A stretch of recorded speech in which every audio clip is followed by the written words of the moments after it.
para masabi mo na gusto mo mag-retire At the age of 30. At the Very age of early, 30. no? For others, very early. Pero kasi maaga ko nagkapamilya. Kung yun yung goal mo, ko. edi ngayon pa lang dapat paldo ka na. That's the goal. Hindi sa pagyayabang or ano. It's just, I wanna have the life na best sa anak ko.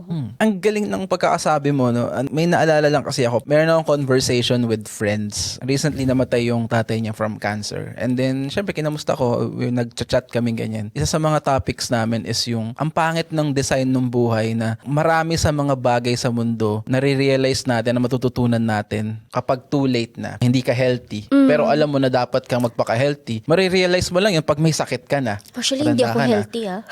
Di ba? Pero gets mo yung sabi ko. Oo, gets ko yung point. Kunyari, yung friend ko na yun, isa mga regrets niya, dapat nag-spend ako ng maraming time sa tatay niya. Na-realize mo, late na. Yung mga ganong True. bagay, di ba? For me kasi, you gotta keep going.